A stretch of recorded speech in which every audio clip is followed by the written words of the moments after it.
అందరికీ నమస్కారం. ఒక మనిషి ఎన్నేళ్ళు బతుకుతాడు? ఇప్పుడున్న పరిస్థితుల్లో చూస్తే గట్టిగా ఒక 60 ఏళ్ళు బతికితే చాలా గొప్ప. ఈ కోవిడ్ వచ్చాక ఎప్పుడు చనిపోతారో ఎప్పుడు ఏమవుతారో తెలియని పరిస్థితి ఇప్పుడున్న నేపథ్యంలో చాలామంది అనుకుంటాం, ఆనాడు పుట్టుండే బాగుండేదే, ఆనాడు తిన్న ఫుడ్ తింటే బాగుండేదే, ఇప్పుడున్న ఈ కల్తీ ఫుడ్ని బలవంతంగా తినాల్సి వస్తుంది, మనం ఏమో నోరు ఆగదు, తినాలి కానీ మన ఆరోగ్యం పాడిపోతుంది అందరం అనుకుంటాం. బట్ ఆ రోజుల్లో పుడితే బాగుండేది అనుకుంటాం. ఆ రోజుల్లో అంటే 80-70 కంటే ముందు ఆ పుట్టిన వాళ్ళంతా కూడా ఇప్పుడు దగ్గర 50 ఏళ్ళు పైన ఉన్న వాళ్ళంతా కూడా హెల్తీగా ఉంటున్నారు. అక్కడ దాకా పర్లే. బట్ 80 ఏళ్ళు దాటిన వాళ్ళు కూడా ఇప్పటికీ హెల్తీగా ఉండడమే కాదు, వాళ్ళ పని వాళ్ళు చేసుకుంటున్నారు. అలాగే మిగతా వాళ్ళ పని కూడా, కుటుంబ సభ్యుల పని కూడా చేసి పెడుతున్నారు. అంటే రీజన్ వాళ్ళ హెల్త్ సీక్రెట్ ఏంటి అనేది అందరికీ తెలుసుకోవాలని కోరికగా ఉంది. అయితే నేను ఇప్పుడు ఈ టాపిక్ మీద ఇద్దరు ప్రముఖుల్ని మీకు ఇంట్రడ్యూస్ చేయబోతున్నాను. ఇద్దరు అన్నా చెల్లెళ్ళని మీకు పరిచయం చేయబోతున్నాను. అందులో ఇద్దరిని మోస్ట్లీ అందరూ గుర్తుపడతారు. వాళ్ళని ఇంటర్వ్యూ చేసే ముందు వాళ్ళ గురించి నేను ఒక విషయం చెప్పాలి. 54 ఏళ్ల బట్టి ఇద్దరు డాక్టర్స్, ఒకళ్ళు గైనకాలజిస్ట్, ఒకళ్ళు సెక్సాలజిస్ట్ అంటే సెక్స్ స్పెషలిస్ట్. ఇద్దరు కూడా నౌన్ పర్సన్స్, ఇండియా మొత్తం నౌన్ పర్సన్స్. ఇద్దరు కూడా 50 ఏళ్ళుగా హాస్పిటల్ని రన్ చేస్తూ, ఇప్పటికీ కూడా 50 ఏళ్ళుగా వాళ్ళు రన్ చేస్తున్నారంటే వాళ్ళ వయసు ఎంత ఉందో మీరు అర్థం చేసుకోవచ్చు. నడుపుతూ స్టిల్ ఇప్పటికీ కూడా పేషెంట్స్ని చూస్తూ ఉన్నారు, ఓపీలు చూస్తున్నారు, ఆపరేషన్స్ కూడా చేస్తూ ఉన్నారు. వాళ్ళ వయసు 80, ప్రస్తుతానికి 80 క్రాస్ అయ్యారు. ఇంత వయసులో కూడా ఇంత యాక్టివ్గా ఒక పెద్ద హాస్పిటల్ని నడుపుతున్న ఆ ఇద్దరు ప్రముఖులు ప్రస్తుతం మనతో ఉన్నారు. అందులో డాక్టర్ సమరం గారు, డాక్టర్ మారు గారు. అన్నా చెల్లెళ్ళు ఇద్దరు కూడా అందరికీ తెలుసు. వీరిద్దరూ కూడా ఎంత నౌన్ పర్సన్సో అందరికీ తెలుసు. గైనిక్లో మేడంది ఒక రికార్డే ఉంది, అత్యధిక ఎక్కువ గైనిక్ పేషెంట్స్ని చూసిన రికార్డు కూడా మారు గారికి ఉంటే, సమరం గారి గురించి అసలు ఇంట్రడక్షన్ ఇవ్వడం కూడా నాకు తెలిసి అమాయకత్వమే. సార్, మీ వయసు 84 ఉండొచ్చు, మేడం గారు దగ్గర 80కి దగ్గరలో ఉన్నారు. ఎలా సార్ ఇప్పటికీ మీరు ఓపెన్ చూస్తున్నారు? నేను మీ దగ్గరికి వచ్చేలోపు కూడా మీరు ముందు కూడా పేషెంట్స్ని చూస్తున్నారు, ఇప్పటికీ యాక్టివ్గా ఉన్నారు. పైగా మీరు రెడ్ క్రాస్లో మెంబర్, రెడ్ క్రాస్కి ఇన్ఛార్జ్, సో ఇండియన్ మెడికల్ అసోసియేషన్లో ఒక మెంబరు. ఇవి కాకుండా నేషనల్ కాన్ఫరెన్స్లకు పెడుతూ ఉంటారు. మీకు సంబంధించిన హాస్పిటల్స్, వాసవ్య మహిళా మండలికి సంబంధించి యాక్టివిటీస్లో పాల్గొంటారు. మీకు అంత టైం ఎక్కడిది? అంత హెల్తీగా ఎలా ఉంటున్నారు? మీ హెల్త్ సీక్రెట్స్ ఓపెన్గా మా ఆడియన్స్కి చెప్పండి. ముందు సాయి గారు, మీకు ఇంత చక్కగా మాట్లాడేందుకు అభినందనలు. నా వయసు 84 సంవత్సరాలు. ఆమె జనరల్ ప్రాక్టీషనర్. అంచేత జనరల్ ప్రాక్టీషనర్ అంటే అన్ని రకాల కేసులు చూస్తాం మొదటి నుంచి. నేను ప్రాక్టీస్ మొదలెట్టి 1970లో మొదలెట్టి ఇప్పటికి 53 ఇయర్స్ కంప్లీట్ చేసాం. నా వయసు మీద 84. కానీ డే అండ్ నైట్ వర్క్ చేస్తాను. ఇప్పటికీ నేను 18 అవర్స్ పనిచేస్తాను. 18 అవర్స్ 18 గంటలు నేను చూస్తాను. కానీ నాకు ఏమాత్రం అలసిపోయాను. ఎందుకంటే చేసే పనిలో నేను ప్రతి పనిలో కూడా ఆనందం పొందుతాను. అసలు విసుగు అనేది నేను అనుకోను. అసలు మనసు ప్రతి పనిని మనసు పెట్టి చేస్తాను. దాంట్లో తృప్తి కూడా పొందుతాను పని చేసి, ఏ పని అయినా సరే. నేను ఇండియన్ మెడికల్ అసోసియేషన్కి నేషనల్ ప్రెసిడెంట్, జాతీయ అధ్యక్షుడిగా చేశాను. ఐఎంఏకి నేషనల్ ప్రెసిడెంట్ చేశాను. అలాగే రెడ్ క్రాస్కి ఇప్పుడు ఎన్టీఆర్ డిస్ట్రిక్ట్కి చైర్మన్గా ఉన్నాను నేను. యాక్టివిటీ ఏ పని టేకప్ చేసినా మాత్రం మనసారా టేకప్ చేస్తా, ఫుల్గా జస్టిఫై చేస్తాను నేను ఏదైనా సరే. అలాగే మా ఎథిక్స్ సెంటర్, దానికి చైర్మన్ ఉన్నాను. నాస్తిక కేంద్రం అనేది, ఆ యాక్టివిటీస్ అన్నీ చేస్తుంటాను. అలాగే పక్కన సోషల్ వర్క్ ఏదైనా సరే ఇలాగా అన్నిట్లోనూ నేను ఫుల్గా ఇన్వాల్వ్ అవుతాను. కానీ హాస్పిటల్ వరకు మాత్రం చాలా కమిటెడ్గా చూస్తాను. పేషెంట్స్, అందుకే నా పేషెంట్స్ వచ్చి, ఏంటి సార్ మీరు ఇప్పుడు చూసిన హాస్పిటల్ పేషెంట్ చూస్తుంటారు, ఇప్పుడు వెళ్ళి చేస్తారు ఇవన్నీ అని అడుగుతుంటారు నన్ను. కానీ మధ్యలోనే 1 గంట 2 గంట బయటికి వెళ్ళి చేస్తున్నప్పుడు రోజు ఆల్మోస్ట్ ఎక్కడో చోట మీటింగ్లో మాట్లాడాల్సిందే, టీవీ ఛానల్స్లో మాట్లాడాల్సిందే. అందులో మేము 20 యూట్యూబ్ ఛానల్స్ పెట్టాం. 20 యూట్యూబ్ ఛానల్స్ 4 ఏళ్ళని పెట్టి 20 యూట్యూబ్ ఛానల్స్కి మాకు ఈ 4 ఏళ్లలో 20 crores వ్యూస్ వచ్చాయి. 20 కోట్ల వ్యూస్ వచ్చాయి. మీ ఫోటో బ్రాండ్ కదా సార్, మీ ఫోటో బ్రాండ్. చిరంజీవి గారు బ్రాండ్ లాగా మీ ఫోటోనే ఒక బ్రాండ్. మేము 152 దేశాల్లో మాకు ప్రోగ్రామ్స్ చూస్తాం. 152 దేశాల్లో అంత అది రిసీవ్ చేసుకుంటున్నాను. ఒకటేంటంటే నాకు అనిపించేది, మనం ఎంత మ్యాక్సిమం చేయగలం నాకు మనం చాలా వరకు నా ఉద్దేశం ఏంటంటే మనం చేయలేము మరి అలసిపోయాను అని నేను ఎప్పుడు అలసిపోయాను ఈ రోజులకు అనుకోవట్లేదు. ఒకవేళ ఏమైనా కాస్త నీరసం వస్తే ఓకే మామూలు అనుకుంటాను. ఇంత పెద్ద జబ్బులు ఏం రాలేదు, నథింగ్. నేను కోవిడ్లో కూడా నేను మాత్రం ఒక్కరితో కూడా హాస్పిటల్ క్లోజ్ చేయలేదు. మా ఫ్రెండ్స్ చాలామంది హాస్పిటల్ క్లోజ్ చేశారు పెద్దవాళ్ళు మధ్యాహ్నం. నేను ఒకటే చెప్పేవాడిని, డాక్టర్ అన్నవాడు తప్పకుండా ఇలాంటి కేసులను టేకప్ చేయాలి. ఇప్పుడు ఒక సైనికుడు ఉన్నాయండి, పాకిస్తాన్కి ఇండియాకి మధ్య వార్ వచ్చింది. వస్తే సైనికుడు నా తుపాకీ గుళ్ళు తగులుతాయి నేను చచ్చిపోతాను అని చేత వాడు వెనక్కి తగ్గాడు అనుకోండి, వాడు సైనికుడు. వాడు ఆరగానే డాక్టర్ అన్నవాడు మరి నాకు కోవిడ్ వస్తేమో ఇంకోటి వస్తేమో అనుకుని పేషెంట్ చూడకుండా ఇంట్లో కూర్చుంటే డాక్టర్ వాడు. నేను అందుకే ఇప్పుడు వాళ్ళు ఏం సమరం ఏంటి ఇంత పిచ్చోడు అన్నారు. పిచ్చోడు కాదు, డాక్టర్గా నా బాధ్యతని. నేను ఒకవేళ కోవిడ్ చచ్చిపోయినా సరే నేను హ్యాపీగా చచ్చిపోతా, ఎందుకంటే డాక్టర్గా నా సేవలు అందించగలిగాను అని. నిజంగా చాలామంది నువ్వు పిచ్చోడు అన్నారు అన్నారు. పిచ్చోడు కాదు, నేను చాలా ఆ రోజు అందరూ పేషెంట్ అందరూ అలా వచ్చిన రోజుకి 50 మంది 70 మంది పేషెంట్లు కోవిడ్ పేషెంట్ ప్రూవ్డ్ కేసెస్ వాళ్ళందరూ చేశాను. అలా కాకుండా వలస కార్మికులు చేశాను. గవర్నమెంట్ హాస్పిటల్లో బెడ్స్ లేక పక్కన గోడల పక్కన అలా కూర్చుని ఉంటే వాళ్ళందరికీ వెళ్ళి మెడిసిన్ కిట్స్ తయారు చేసాం రెడ్ క్రాస్ తరఫున. మాకు దాదాపు జస్ట్ అప్పీల్ ఇస్తే 30 లక్షలు మాకు ఇచ్చారు. 30 లక్షలు పెట్టిన మందులు. అదే సార్, నాకు ఇప్పటికీ ఆశ్చర్యం ఏంటంటే మీరు ఒక మాస్క్ వేసుకునే ఇవన్నీ చేశారు. మిగతా వాళ్ళు మొత్తం షీల్డ్స్ మొత్తం అంతా వేసుకున్నా కూడా కోవిడ్ వచ్చింది. మీరు ఒక జస్ట్ మాస్క్ పెట్టుకున్నారు, మీకు కోవిడ్ రాలేదు. మీకు లంగ్స్ ఎలా పనిచేస్తున్నాయి సార్? చాలా బాగా పనిచేస్తున్నాం కదా, ఇప్పుడు మేము ముందు కనబడుతున్నాం కదా. ఏం లేదు దానికి ఏంటంటే ఏం లేదు సార్. ఒకటి మనకు పాజిటివ్ థింకింగ్ కావాలి. ఒకటి రెండోది చేసే పనిలో ఆనందం పొందాలి. ప్రతి పనిలో ఆనందం పొందాలి. చేసిపోయింది ఎక్కడ కూడా అలిసిపోయాను అని ఇలాగ అనుకోను సార్, మనసు రానివన్నది. పని సిన్సియర్గా చేయాలనుకుంటాను. టేకప్ చేస్తే మాత్రం తప్పకుండా చేయాలని. ఇప్పుడు నేను రెడ్ క్రాస్ యాక్టివ్ ఇస్తున్నాను, డయాబెటీస్ చేస్తున్నాం. మేము ఇప్పుడు దాంట్లో రకరకాల యాక్టివ్, మా బ్లడ్ బ్యాంక్ ఉంది, దానికి చాలా చేస్తున్నాము. అలాగే నేను ఒక రేయింగ్ పెట్టుకున్నాను. ఇటీవల కాలంలో చాలామంది హార్ట్ అటాక్ చచ్చిపోయారు. రోజు పేపర్ దగ్గర 3 సడన్గా పోయారు. కుర్రోళ్ళు పోతున్నారు, డెలివరీస్ పోతున్నారు. ఇలా ప్రతి ఇంట్లోనూ ప్రతి ఒక్కరికి CPR కార్డియో పల్మనరీ రీసెసిటేషన్ అని నేర్పేయాలి. ఎవరైనా సడన్గా హార్ట్ అటాక్ ఇలా కూర్చొని పడిపోతున్నారు, నిల్చొని పడిపోతున్నారు. టీచర్ చూస్తే మన హెడ్ మాస్టర్ కూడా టీచర్స్ పడిపోయారు, కుర్రోళ్ళు అయిపోయారు. వాళ్ళ చేత ప్రతి వాళ్ళకి నేర్పియాలి. దీన్ని బట్టి తక్కిన ద్వారా నేర్పుతారని చెప్పి ఇప్పుడు ఏం చేశారంటే ప్రతి కాలేజీలో NSS యూనిట్ పిల్లల్ని తీసుకున్నాను. అదే సార్, నేను కూడా చూశాను.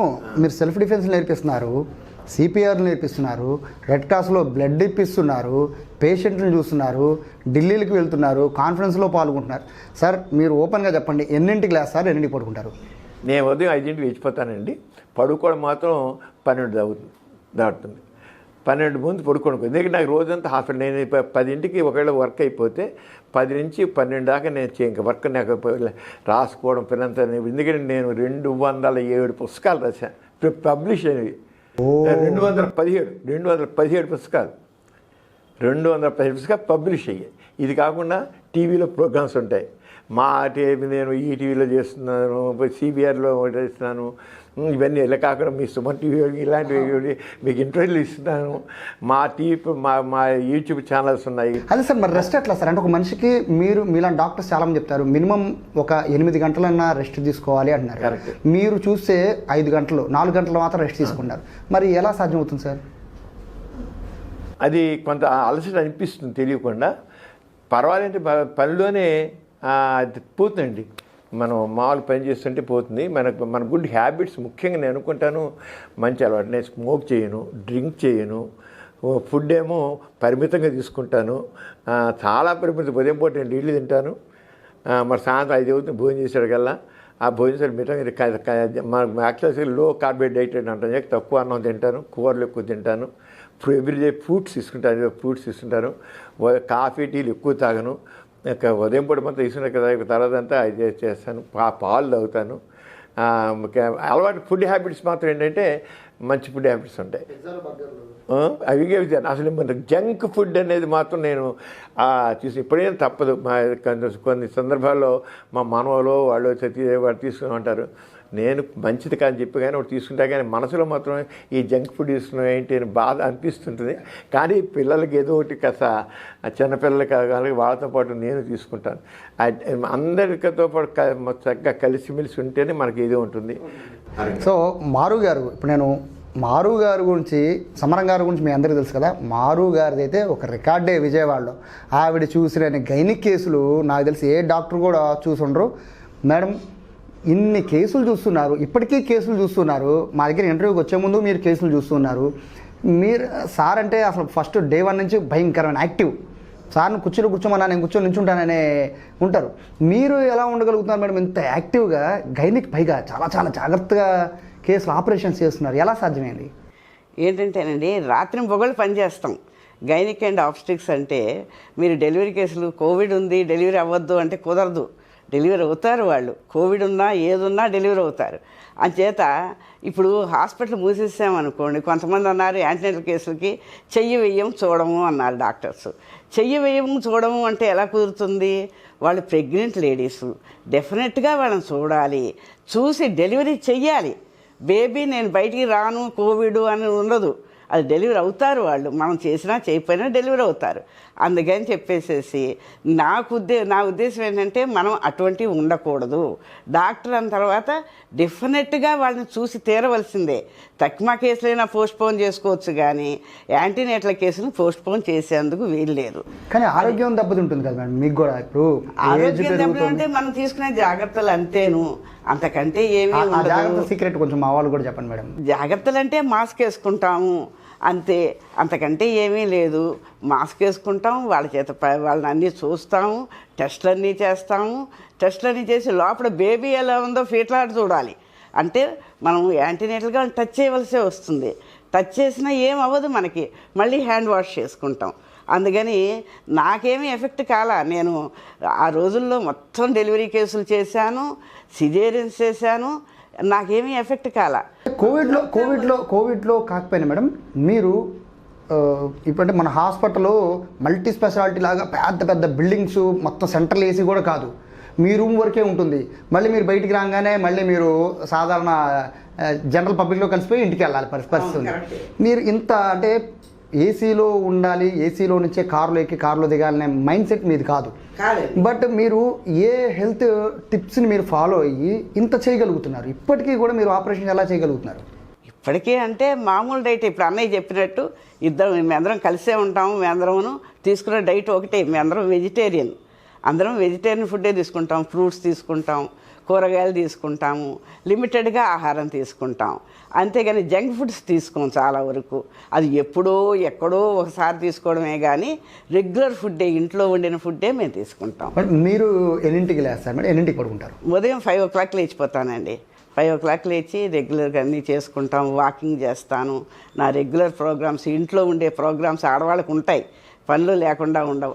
ఆ పనులన్నీ చేసుకుంటాను. అవన్నీ చేసుకుని మళ్ళీ హాస్పిటల్ టైంకి వచ్చేస్తాను. ఇంటి పని కూడా మీరే చేస్తారు? చేస్తానండి. ఇంట్లో చాలా సీక్రెట్. అసలు మనం వీళ్ళతో కాదు మాట్లాడాల్సి, డైరెక్ట్గా వీళ్ళ వంటగదికి వెళ్ళిపోవాలి, వాళ్ళు ఏం తింటున్నారు అనేది వీడియో తీయాల్సిందే ఖచ్చితంగా. మేడం ఎలా మేడం అంటే ఎలా మెయింటైన్ చేయగలుగుతున్నారు ఇదంతా కూడా? అంటే మనం చెయ్యాలి అనుకుంటే అదే టైం వస్తుందండి. మనం చెయ్యొద్దు అనుకుంటే టైం ఉండదు. మనం చెయ్యాలి, ఈ కార్యక్రమం చెయ్యాలి, ఈ పనులు చెయ్యాలి అంటే డెఫినెట్గా ఆ పనులన్నీ చేసేస్తాం. మనం ఆ పనులు చేస్తాం. మా మనవడు ఉన్నాడు, మనవడు చూసుకుంటున్నాను, వాడి చదువు కూడా చెప్తున్నాను. ఇక్కడికి వచ్చి హాస్పిటల్లో పనిచేస్తాను. మధ్యలో ఎమర్జెన్సీస్ వస్తే మళ్ళీ వచ్చి చూస్తాను. హాస్పిటల్కి వచ్చి కొన్ని ఎమర్జెన్సీస్ ఉంటాయి, గైనిక్ అండ్ ఆబ్స్టిక్స్లో చాలా ఎమర్జెన్సీస్ ఉంటాయి, అవన్నీ చూస్తాను. అన్నయ్య లేకపోతే రెగ్యులర్గా వచ్చే కేసులు కూడా చూస్తాను. మేమిద్దరం పంచుకుంటూ ఉంటాం. ఏదైనా అన్నయ్య లేరనుకోండి, కేసు వస్తే నేను చూడను అన్ను, నేను వచ్చి మళ్ళీ ఆ కేసు చూసి వాళ్ళకి అడ్వైస్ ఇచ్చి ఆ ట్రీట్మెంట్ అంతా చేస్తాను నేను. మేడం 12 సార్లు అంటే వేరు మేడం, బట్ మీది ఎమర్జెన్సీ, చాలా చాలా ఎమర్జెన్సీ. రాత్రి 12, 1 గంట, 3 కూడా మీరు ఫోన్ లిఫ్ట్ చేస్తారు. నాకు తెలిసి విజయవాడలో చాలా తక్కువ మంది డాక్టర్లే 2, 4, 3 లిఫ్ట్ చేసేవాడు అన్నారు. మీరు 3 కూడా లిఫ్ట్ చేసి ఆపరేషన్ చేసిన రోజు 100 ఉన్నాయండి. మిడ్ నైట్ సర్జరీస్ కూడా చేశాను. ఎప్పుడు ఫోన్ పక్కన పెట్టుకునే పడుకుంటా, ఎందుకంటే ఎవరు ఏ ఎమర్జెన్సీలో ఫోన్ చేస్తారో మనకు తెలియదు. అందుకని చెప్పేసి వాళ్ళకి పెట్టుకుని వెంటనే హాస్పిటల్కి వచ్చేసేసి ఆ కేసు చూసి మిడ్ నైట్ సర్జరీస్ చేసినవి కూడా ఉన్నాయి. డెలివరీస్ అవ్వరు, మిడ్ నైట్ చెయ్యాలి, మళ్ళీ ఉదయం దాకా ఆగడానికి వీలు లేదు. అటువంటప్పుడు మిడ్ నైట్ సీజర్స్ కూడా చేశాను. మిడ్ నైట్ సీజర్స్ చేశాను, నైట్ డెలివరీస్ చేశాను. ఇవన్నీ దాదాపు ఇప్పుడు నేను 13,000 డెలివరీస్ చేసి ఉంటాను. చాలా చేశాను, రోజుకి 4, 5 అలా కూడా చేశాను. సిజేరియన్స్ 3, 4 కూడా చేసిన రోజులు ఉన్నాయి. అలాగా అన్నీ చేస్తూ ఉన్నాం. దీంతో పాటు బయట వర్క్ కూడా చేసాం. స్పీచెస్ ఇస్తారు, మోటివేషనల్ స్పీచెస్ ఇస్తూ ఉంటారు. Speeches ఇస్తాం. ఆడపిల్లలు ఇబ్బంది పడుతుంటే వాళ్ళకి ధైర్యం చెప్తూ ఉంటారు. తర్వాత మీ గ్రామాల్లోకి వాసవ్య మహిళా వెళ్ళి పని మండలం కూడా చేసాం. ఎస్ మేడం, వెళ్తూ ఉంటారు. మేడం, ఇంత టైం అడ్జస్ట్మెంట్ అనే దానికి ఏదైనా మీరు ఏమైనా రూల్ పెట్టుకున్నారా? ఈ టైం నుంచి ఇట్లా ఫాలో అవ్వాలి, ఇట్లా ఫాలో అయినా పని చేయడమేనండి. ఈ పని చెయ్యాలి అని అనుకోవడమే. మేము మా హాస్పిటల్లో పోలియో కరెక్ట్ సర్జరీ చేసాం 3,000 మంది పిల్లలకి. వాళ్ళు ఎందుకు పనికిరారు ఇంట్లో అనుకున్న పిల్లలు ఇప్పుడు వాళ్ళు ఇంటిని సపోర్ట్ చేస్తున్నారు. వాళ్ళకి ఆపరేషన్ చేసి నడిపించి వాళ్ళందరికీనేమో చదువు చెప్పించి ఇప్పుడు పెద్ద పెద్ద ఉద్యోగాల్లో ఉన్నారు వాళ్ళు. అలాగే క్యాట్రాక్ట్ ఆపరేషన్స్ విలేజెస్లో 80,000కి పైన చేసాం క్యాట్రాక్ట్ ఆపరేషన్స్. అలాగే సూర్యాపేటలో లంబాడీ తండాల్లో వాళ్ళు డెలివరీ చేసి బేబీని కింద పడుకోబెట్టి ప్యాడ్ రాసి మమ్మీ కార్డు కట్ చేసేవాళ్ళు, రాయితో రాయి పెట్టి కట్ చేసేవాళ్ళు. అటువంటి వాళ్ళకి ఒక 100 మందిని తీసుకొచ్చి వాళ్ళకి ట్రైనింగ్ ఇచ్చి వాళ్ళు గాజులు అవన్నీ తీసేసి చీర కట్టుకుని చేసేట్టుగా వాళ్ళని కూడా తయారు చేసాం. అంచేత శుభ్రంగా ఎలాగ డెలివరీ చేయాలి అన్నవి కూడా నేర్పించాను వాళ్ళకి నేను. మేడం, ఇప్పుడున్న పరిస్థితుల్లో మేడం ఒక మహిళగా చెప్పండి, ఫ్యామిలీ స్ట్రెస్ అనేది ఇప్పుడున్న మహిళలు ఎక్కువైపోయింది. వాళ్ళు మెంటల్గా చాలా ఇబ్బంది పడుతూ ఉంటున్నారు. అనారోగ్యానికి గురయ్యే వాళ్ళలో అంటే జెంట్స్ కనబడిపోతుంది హార్ట్ అటాక్స్ అనేవి. సరే, మహిళల్లో లేకపోయినా వాళ్ళు మెంటల్గా స్ట్రెస్ ఫీల్ అయ్యి 50-60 ఏళ్ళు వచ్చేసరికి వాళ్ళు కూలబడిపోతున్న పరిస్థితి వస్తుంది. అలాంటి లేడీస్కి మీరు ఏం చెప్తారు? అంతేనండి, పని చెయ్యాలి అనే ఉద్దేశం ఉండాలి. నేను ఈ పని చెయ్యాలి అని అనుకుంటే మనకి నీరసం రాదు. మనం ఈ పనులు పూర్తి చేయాలి, ఇవి చెయ్యాలి, మన ఎయిమ్ ఇది అనుకున్నప్పుడు నీరసం రాదు, పని చేసేస్తాం.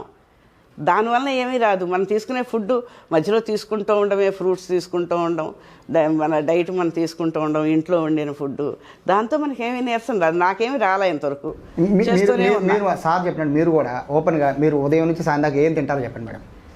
నేను అన్నయ్య ఒకటే తింటామండి, ఎందుకంటే మేము అందరం కలిసే ఉంటాం. మేము వేరువేరుగా ఉన్న వాళ్ళం కాదు. వెళ్ళాల్సింది మేడం. అయితే 5 వేలు చేసుకోవాలండి, కొన్ని పనులు చేసుకోవాల్సిందే. చేసుకోకుండా కుదరదు కదా, ఏ ఆడవాళ్ళకి కుదరదు.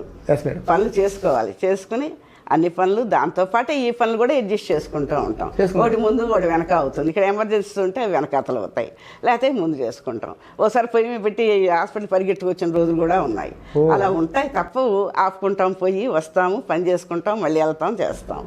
సార్, అంటే ఇప్పుడున్న పరిస్థితుల్లో సార్ ఫుడ్ అనేది మొత్తం కూడా కల్తీ అయిపోయింది. మంచినీళ్ళ దగ్గర నుంచి మొదలుపెట్టిన అంతా కల్తీ అయిపోయింది కదా.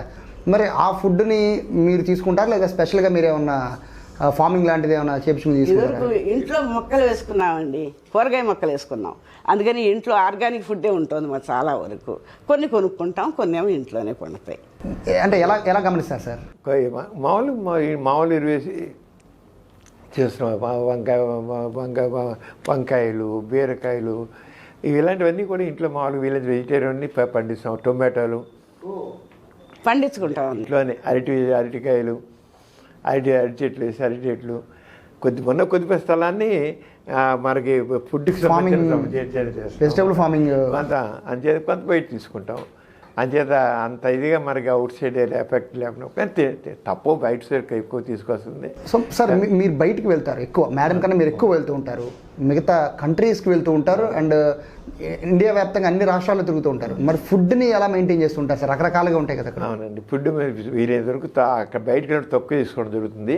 నేను బయటకు వెళ్ళి ఎక్కువగా పళ్ళు తినడం, ఈ టొమాటో ముక్కలు, దోసకాయ ముక్కలు, క్యారెట్ ముక్కలు అది తింటాను బయట మొత్తం ఎక్కువగా. ఎందుకంటే సమ్హౌ ఐ డోంట్ లైక్ ఇది. కొద్దిగా మసాలాలు అంటే నేను ఇష్టపడను, అది తినలేను. రుచిగా ఉంది కానీ జంక్ ఫుడ్ తినను. ఇవే బాగానే సరిపోతాయి, తింటేనే బాగా సరిపోయింది. నాకు అంతే. నా ఉద్దేశం అసలు మనం ఊరికే నోటి రుచి కోసం తింటాం కానీ యాక్చువల్గా ఆరోగ్యదాయకం కాదు. అంటే ఫిజికల్ అండ్ మెంటల్ ఎక్సర్సైజ్ గురించి చెప్పండి సార్. ఎందుకంటే మీ బాడీ ఫిట్, కనీసం మీరు డౌన్ కూడా స్ట్రైట్గా ఉంటారు. 84 ఏళ్ళు 85 ఏళ్ళు దగ్గర పడుతున్నారు మీరు. అంత స్ట్రైట్గా నిటారుగా ఎలా నిర్వహిస్తున్నారు సార్? అంటే ఆ సీక్రెట్ ఏంటి? నేను రోజు ఉదయం కనీసం 1 గంట 30 గంట వ్యాయామం వాకింగ్ చేస్తానండి, బ్రిస్క్ వాకింగ్. వాకింగ్ వల్ల మాత్రం మాకు చాలా వరకు మన స్ట్రెస్ తగ్గిపోతుంది. ముందుగా తప్పని నడుస్తాను. ఏ బయట ఊరు వెళ్ళినా సరే నేను వాకింగ్ చేస్తాను. వాకింగ్ చేయకుండా అసలు గడవదు. తర్వాత కొద్దిగా మన వాళ్ళు యోగా అంటారు కూడా ఆసనాల్లాగా వేస్తాను కొద్దిగా. ఈ లేకపోతే ఈ వెనకాల లేదు మనకి స్పైనల్ మజిల్స్ కానీ ఇవన్నీ కూడా బీసుకుపోయినట్లు అవుతాయి. ఎప్పుడైతే మనం కొద్దిగా చక్కగా మొత్తం బాడీ అంతా మొత్తం కదిలిస్తాను. మొత్తం ఆల్ మజిల్స్ని నేను ఐ మేక్ ఇట్ యూస్ఫుల్ మొత్తం. అందువల్ల నాకు స్టిఫ్నెస్ ఉండదు బాడీ. ఒక రోజు చేయకపోయినా సరే నాకు ఏంటో అనీజీగా ఉన్నట్లు అనిపిస్తుంది. అంచేత దానిలో మిస్ అవ్వను. తప్పకుండా హాఫ్ అన్ అవర్ కొద్దిగా కనీసం 15 minutes అయినా చేస్తాను. అంత బాగా ఎక్సర్సైజ్ మొత్తం తప్పకుండా చేస్తాను. డైట్లో జాగ్రత్త ఉంటాను. వాటర్ ఎక్కువగానే తాగుతాను. ఇవన్నీ మనకి ఫ్రూట్స్ తీసుకుంటాను. వీళ్ళందరూ మ్యాక్సిమం ఫ్రూట్స్ తీసుకుంటాను. మీకు ఫీవర్ వచ్చి ఎంతకాలం అవుతుంది సార్? అండి మీ ఫీవర్ వచ్చి ఎన్నేళ్ళు అవుతుంది? లేదులే సార్, లేదులే సార్, కాదు సార్. కనీసం మాకు ఫీవర్ వస్తే 3 రోజులు సిక్ అయిపోయి ఇంట్లోంచి లేగలేము. నేను ఫీవర్ వచ్చేంతవరకు హాస్పిటల్ ఇప్పుడు మానలా. అదే సార్ అంటుంది. నేను ఎప్పుడు ఫోన్ చేసినా ఫోన్ లిఫ్ట్ చేసే సమరం గారికి నేను అనుకుంటాను, హెల్త్ బాగోపోతే సమరం గారు ఎక్కడ ఎలా రెస్ట్ తీసుకుంటారు ఏంటి? ఈ రోజు వరకు నేను నాకు అనారోగ్యాన్ని హాస్పిటల్ ఏనాడు మళ్ళా. నేను ఇక్కడే మరి జ్వరం ఉన్నా ఇంకోటి వచ్చినా బ్లడ్ వేసేసుకోవడం, ట్యాబ్లెట్స్ మింగేసాడు, పని చేసుకోవడం అంతే. ఏ రోజు దొరికితే మాత్రం నాకు అనారోగ్యం అని చెప్పి నేను ఏ రోజు హాస్పిటల్ మళ్ళా. అంటే అనిపించదా సార్? నేను అంటే మీ పిల్లలు అందరూ పెరిగి పెద్దవాళ్ళు అయిపోయారు, మీలాంటి పేరు సంపాదించుకుంటున్నారు అందరూ కూడా. వాళ్ళు ఎప్పుడు అంటారా ఇంకేంటి నాన్నగారు రెస్ట్ తీసుకోండి, ఇంకేంటండి రెస్ట్ తీసుకోండి, ఏం పని చేస్తారు అని ఎప్పుడు అంటుంటారు. అది మాకు కామనే, పెద్ద వేడే కదా. మన ఫ్రెండ్స్ కూడా అంటారు ఇంకేంటే నువ్వు ఎవరిని కాంటాక్ట్ పెట్టి చేసుకో, సర్జరీస్ నువ్వెందుకు చేస్తావు, ఇంకొక పెట్టు చెయ్యి అని అంటుంటారు అన్నమాట. అది మామూలుగా ఉండేది. తను ప్రేమగా చెప్పే మాటలు సరే విన్నాం, వాళ్ళు చెప్పిన విన్నా. కానీ మనం ముందు కదండి ఎనర్జీ ఉన్నప్పుడు ఎందుకు అసలు ఇంకొక మీద డిపెండ్ అవ్వాలి? 85 ఏళ్ళు ఎనర్జీ ఉంది అంటున్నారు. ఉంది, ఫుల్ ఎనర్జీ. నాకు మాత్రం ఫుల్ ఎనర్జీ ఉంది. నేను మాత్రం అసలు ఎప్పటికీ నాకు ఎనర్జీ తగ్గుతున్నాను అనుకోవట్లే, ఎప్పటికీ తగ్గుతాను అనుకోను. సమరం గారు రిటైర్మెంట్ అనేది ఎప్పుడు సార్? అది ఉండదు. అది మా చూస్తున్నాను ఎప్పుడు no retirement at any time. Retirement అంటే ఓన్లీ వన్స్, అది ఒకసారికి ఉంటుంది ఎప్పుడో. మేడం మీ పర్సన్ మేడం అంటే ఇప్పటికీ అంటే మీరు నెమ్మదిగా వస్తూ ఉంటారు, అంటే చాలా కేర్గా, అంటే మీ ఫిజికల్గా కొంచెం మీకు అర్థమవుతుంది.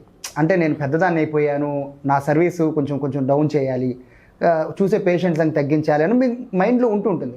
బట్ మీ మనసు పోకపోవచ్చు, పాప నా కోసం అంతమంది ఎదురు చూస్తున్నారని. మరి మీకు ఎప్పుడు అనిపించలేదు మేడం ఇంకా చాలే ఇక రెస్ట్ తీసుకుందాం అనేది? అలానే ఎప్పుడు అనిపించలేదండి. నేను పని చేయాలని అనుకుంటా, ఇంకా ఎక్కువ పని చేయాలనుకుంటా. ఇప్పుడు ఏంటంటే చేసే పని ఇంకా ఎక్కువ చేయాలి, ఇంకా ఎక్కువ మందికి మన సర్వీసెస్ వెళ్ళాలి అని అనుకుంటా. అంతేగాని నేను ఇంతే చేసి ఆపేద్దాంలే అన్న మెంటాలిటీ నాకు లేదు అసలు. ఇంకా ఎవరిని పేషెంట్ వస్తే చూస్తాను చివరిదాకా. మా వాళ్ళు అంటారు ఇంక 2 అయిపోయిందండి ఆపేయండి అని. కానీ పేషెంట్ అంత దూరం నుంచి వస్తారు, వచ్చాక వాళ్ళని చూడకుండా పంపించడం నాకు ఇష్టం లేదు.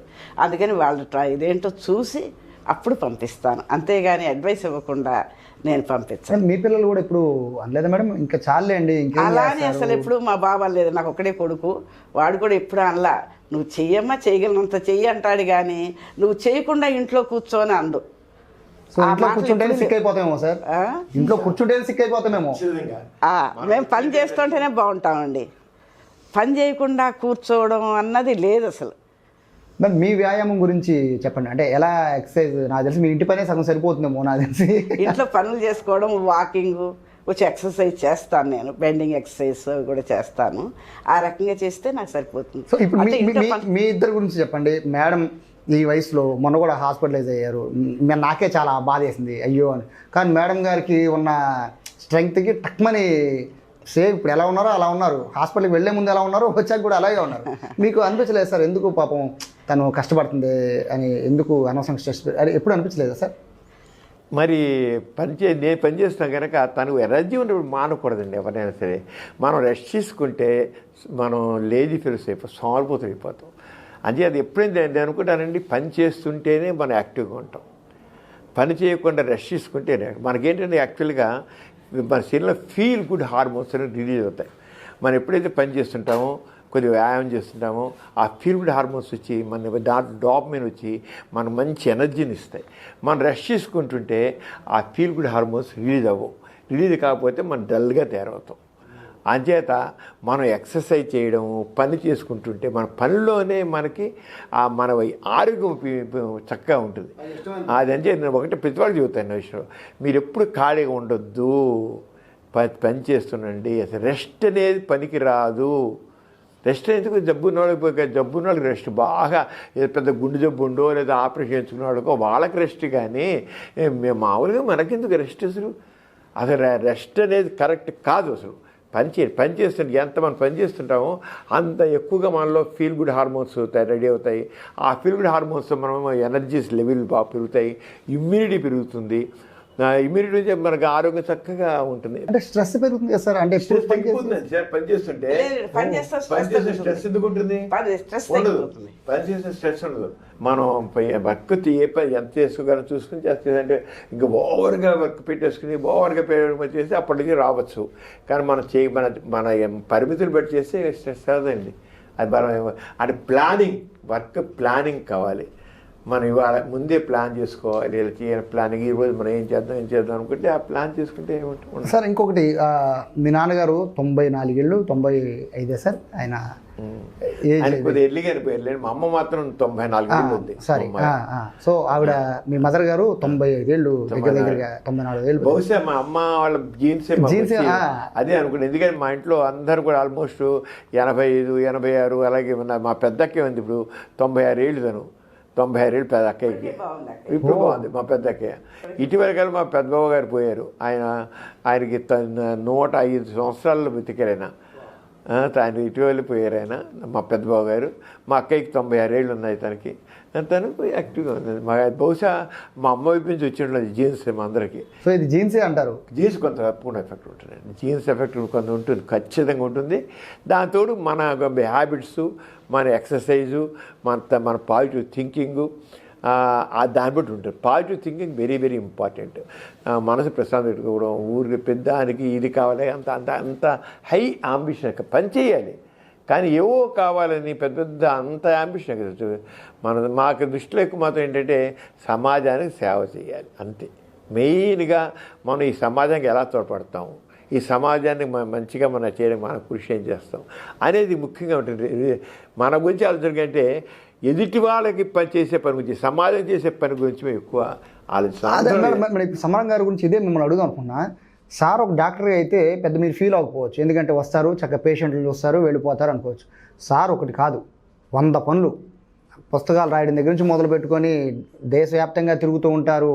వాసవ్య నర్సింగ్ మహిళా మండలికి సంబంధించి ఆయనే రెడ్ క్రాస్లు, ఐఎంఐలు ఎన్ని ఉన్నాయి సార్కి. మీరు ఏ రోజు కూడా ఎందుకు అన్నయ్య ఇంత మనకి శుభ్రంగా హాస్పిటల్లో ఉండి పేషెంట్ అలా నేను ఎప్పుడు అనలేదండి.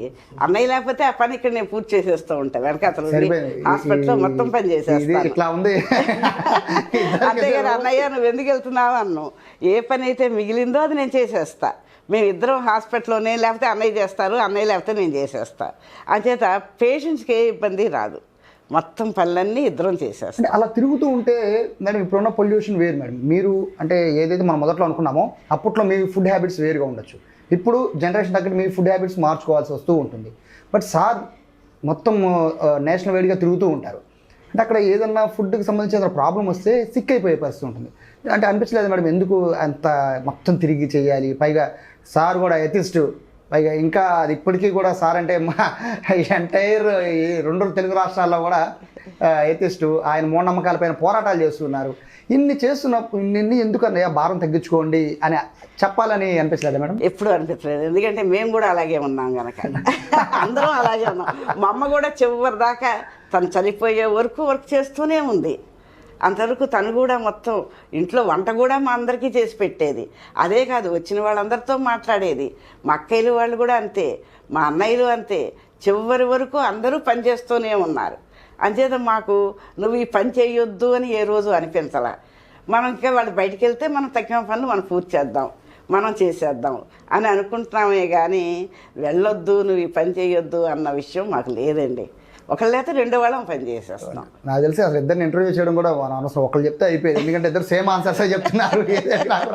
సార్ ఫైనల్గా చెప్పండి, చిన్న చిన్న విషయాలకి, చిన్న చిన్న సంఘటనలకి, చిన్న చిన్న సమస్యలకి కుంగిపోయి మానసికంగా శారీరకంగా ఇబ్బంది పడి సూసైడ్ చేసుకుందాం అనే కొంతమంది, డిప్రెషన్లో ఉన్న వాళ్ళు కొంతమంది, ఇంతకాలం బతకచ్చు, మనం మనిషిగా పుట్టినందుకు ఇంతకాలం బతకచ్చు, ఇంత ఎనర్జెటిక్గా పనిచేయచ్చు అని నిరూపిస్తున్న మీలాంటి వాళ్ళు, అట్లాంటి వాళ్ళకి ఏం చెప్తారు? ఒకటి, ఈ సమాజం నాకేం ఇచ్చింది, ఈ దేశం నాకేం ఇచ్చింది అని కాకుండా ఈ సమాజానికి నేను ఇచ్చాను, ఈ దేశానికి నేనేమి ఇచ్చాను అని ఒక ఫీలింగ్ ప్రతివాడికి కావాలండి. అలాగే నా గురించి కాకుండా ముందు ఈ సమాజం కోసం చెయ్యాలి కాస్త అనే ఫీలింగ్ కావాలి. అలా ఉండి మనకు ఒక మంచి ఒక ఆదర్శం పెట్టుకోవాలి. అది ప్రతివాడు ఆదర్శం ఉంటే, చాలామంది ఆదర్శం లేకుండా వాళ్ళకే అసలు ఈ గోల్ ఉండదు. ప్రతివాడి జీవితంలో మాత్రం ఏదో ఒక ఆదర్శవంతమైన గోల్ మాత్రం ఉండాలండి. మాకు మాత్రం ఉంది గోల్ స్పష్టంగా. ఒక చక్కని నవమానవుడు మేము ఉండేది, నవమానవుని నిర్మించాలి, సమాజాన్ని నిర్మించాలి, దానికోసం కృషి చేయాలని తప్పని మాత్రం మా అందరికీ ఉంది. ఒక నవ సమాజం కావాలి, నవ మానవుడు కావాలి, కులాలు మతాలు లేకుండా మానవత్వంతో, సమానత్వంతో, స్వేచ్ఛతో, స్వాతంత్ర్యంతో ఉండే సమాజం రావాలి. మా నాన్నగారు అలాగే చేశారు. అంచేత ఆ రంగా దాంతోనే మన గురించి ఎక్కువ ఆలోచించుకుని ఎదుటి వాళ్ళకి ఏం చేస్తామని. అది ప్రతివాడు కూడా ఎంత పెద్ద ఆదేశాలు పెట్టకపోయినా సరే తన స్వార్థం నుంచి కొద్దిగా పక్కవాడి గురించి ఆలోచన నేర్చుకోవాలి. అది కొద్దిగా ఉంటే మనం బాగా, ఎందుకంటే మనకంటే ఎంతమంది అవకాశాలు లేని వాళ్ళు ఎంతమంది ఉన్నారు, ఎన్ని అవకాశాలు లేవు, కనీసం వాళ్ళకంటే మనం బెటర్ కదా. అంచేత అనుకుని ప్రతివాడు అనుకుని తన జీవితం చేసిన పాజిటివ్ థింగ్. ఇది నిరాశలు, పెద్దానికి నిరాశ పోతే ఓకే, ఇది రాలేదా సరే ఇంకోటి చేసుకుందాం అంతే. ఇప్పుడు ఒక పెద్దానికి ఇంకో ప్రత్యామ్నాయం ఉంటుంది. ఇప్పుడు ఆత్మహత్య చేసుకుంటారు. ఎందుకు చేసుకోవాలి ఆత్మహత్య చేసుకోండి? నా దృష్టిలో పిరికితనం అంటాను నేను. ఎందుకంటే పిరిగి ఆ చేసి ఇంకోటి చేయండి.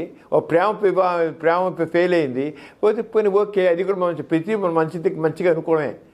మనం మంచిగా అనుకొని ఇంకోటి చేయండి, ఇంకో పని ఇంకో చూడండి, అది చేసి వెళ్ళిపోయింది కాదు. అంతేగాని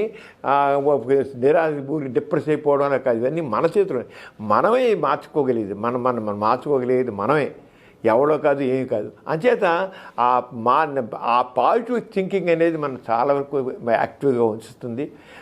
అంటే మంచి గుడ్ హ్యాబిట్స్ ఉండాలి ఎప్పుడు కూడాను. రోజు వ్యాయామం కావాలి. డైట్ విషయంలో మరి ఓవర్గా తినడం కూడా మంచిది కాదు అసలు. ఎక్కువగా మాంసాహారం తినొద్దని చెప్పాను, కానీ తక్కువ తీసుకోవాలి. కొవ్వు పదార్థం మంచిది కాదు, స్థూలకాయ మంచిది కాదు. ఇవన్నీ తెలిసే. రోజు నిద్రపోతే మనం ఖచ్చితంగా 6 to 8 hours నిద్రపోవడం మొత్తం మంచిదండి. ఖాళీ వెంట మనం 6 to 8 hours తప్పకుండా చేయాలి. నేను పడుకున్నా అవకాశం వచ్చిన నేను 8 hours నిద్రపోతాను, 6 hours నిద్రపోతాను. ఖాళీ లేనప్పుడు 4 hours. నేను రాత్రి 4 hours నిద్రపోయాను. అలాగే చాలా సందర్భాలలో జరుగుతుంటుంది. అది అయినా సరే పని వదిలేసి కొద్దిగా అనీజీగా అనిపించిన పని చేసే పనిలో పోతుంది. మన పనిలోనే మనకి అలసట తీరిపోతుందండి. అయ్యో నేను అలసిపోయా అంటే నిజంగా లేని పనులు చూడుకున్నట్లు అనిపిస్తుంది. అదే పనిలోనే ఓకే ఏమంటుంది చేద్దాం, ఆ పనిలోనే అలసట తీరిపోతుంది. అది తీరిపోతుంది. నేను చాలాసార్లు పనిలో మనసు పెట్టి పని చేస్తుంటే అలసట ముందు అనిపించినా అలసట మర్చిపోతాం. నేను అలసిపోయాను, నేను ఎక్కువ తెగ చేస్తున్నాను అనుకుంటే మా తప్పు. ఎవ్వడు తెగ చేయడు, ఎంత పని చేయగలడు. మనిషికి ఆ కెపాసిటీ ఉంది. ముందు కాసిన మైండ్, ఆ మైండ్లో నేను చేయగలను అనే ఫీలింగ్ కావాలి. నేను అలసిపోయాను అనుకుంటే అలసిపోతాడు. ఎప్పుడు రెస్ట్ తీసుకోవాలి, ఓ పని చేసి రెస్ట్ తీసుకుందాం అన్నారు వద్దు, అసలు అనుకోవద్దు. అలాగా నెక్స్ట్ మనిషికి ఆ శక్తి ఉంది నెక్స్ట్ ఇంకో పని చేస్తుండేది. ఖాళీ ఉంటే పడుకోండి, ఖాళీ లేకుండా మాత్రం చేయాల్సిన పని ఉన్నా సరే నిద్రపోదాం, రెస్ట్ తీసుకున్నాం, ఇవన్నీ అలాగే ఊరికి సినిమాలు చూసి ఆ టీవీలో ఆ సీరియల్స్ చూసుకుంటూ కూర్చుంటూ this not correct. So madam మీరేం చెప్తారు? ఎంతోమంది గృహిణులు సార్ చెప్పారు ఎండింగ్లో, మనం పొద్దున పని చేసుకున్నాం, సాయంత్రం హ్యాపీగా రిలాక్స్ అయ్యి సీరియల్స్ చూస్తున్నాం, ఇట్లాంటి వాళ్ళు చాలామంది ఉన్నారు. అట్లాంటి వాళ్ళందరికీ మీరేం చెప్తారు? మాది పెద్ద జాయింట్ ఫ్యామిలీ అండి. మేము 9 పిల్లలం. మా బావగారు, మా వదినలు అందరూ పనిచేస్తూనే ఉన్నారు, ఎవరూ ఖాళీగా లేరు. అందుకని మా ఫ్యామిలీలో ఏంటంటే అందరం పనిచేయడం వైపే ఉన్నాం కానీ రెస్ట్ వైపు లేవు. అంచేత మాకు రెస్ట్ తీసుకుందాము అన్నటువంటి మెంటాలిటీ ఇంతవరకు రాలేదండి. ఎంతసేపు పని చేయగలమో అంత పని, ఎంత ఎక్కువ పని చేయగలమో అంత పని చేయడం, అలాగా. అంచేత మాకు మీరు అన్నటువంటి రెస్ట్, ఏదో అవసరమైన రెస్ట్, ఇప్పుడు అన్నయ్య చెప్పారు కదా, అవసరమైన రెస్ట్ తీసుకోవడం, తక్కువ టైం పని చేయడం. ఆరోగ్యంగా. సో ఆడవాళ్ళు ఎక్కువ పని చేస్తూ ఉంటారు మేడం. వాస్తవంగా చెప్పాలంటే జెంట్స్ ఒక పనే, ఆఫీస్కి వెళ్ళామా ఇంటికి రావడం, రిలాక్స్ అయిపోవడం, మిగతా అంతా కూడా ఇంట్లో వాళ్ళు పని చేస్తారులే అని పిల్లలతో ఆడుకోవడం ఉంటుంది. బట్ లేచిన దగ్గర నుంచి రాత్రి దాకా లేడీస్ పని చేస్తూనే ఉంటారు. వాళ్ళకి ఎక్కువ స్ట్రెస్ ఉంటుంది వాస్తవంగా జెంట్స్ కన్నా. స్ట్రెస్ అనుకుంటే స్ట్రెస్ అండి, పని అనుకుంటే స్ట్రెస్ ఉండదు. నా పని ఇది నా బాధ్యత అనుకున్నాం అనుకోండి, స్ట్రెస్ ఉండదు, పని చేసేస్తాం. ఇక దానిలో స్ట్రెస్ ఫీలింగ్ ఉండదు. సో నా మీరు బాధ్యత అని అనుకోవడం, పని చేయడం నా మీ రెస్పాన్సిబిలిటీ. ఇద్దరు ఆన్సర్ అయితే ఒకటే. మీ హెల్త్ సీక్రెట్ ఏంటి అనేది వాళ్ళ మాటల్లో క్లారిటీగా ఉంది. వాళ్ళ హెల్త్ సీక్రెట్ ఏంటంటే పని చేయడం, అలసిపోయేదాకా కాదు, అది పని చేస్తే అలిపే రాదు అంటున్నారు. సో నాకు తెలిసి ఇంత వయసులో విజయవాడలో నాకు తెలిసి ఈ వయసులో ఇప్పటికీ ఫుల్ బిజీ షెడ్యూల్ ఉన్న డాక్టర్స్ ఎవరు అంటే వీళ్ళిద్దరు మాత్రమే. ఫుల్ బిజీ షెడ్యూల్, ఎప్పుడు కంటిన్యూగా షెడ్యూల్ బిజీగా ఉంటుంది. సమరం గారి గురించి ప్రత్యేకంగా చెప్పాల్సిన పనే లేదు.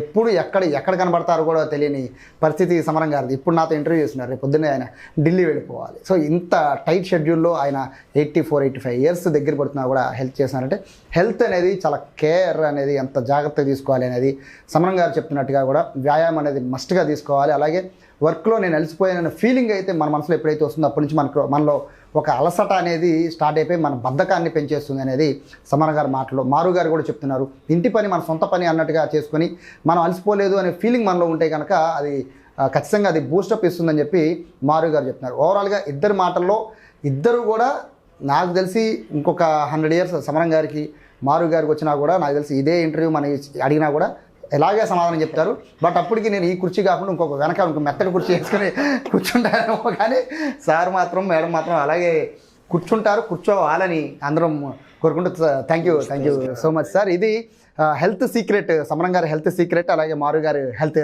సీక్రెట్. సో అందరూ కూడా సార్ చెప్పిన విధానాలను కూడా ఫాలో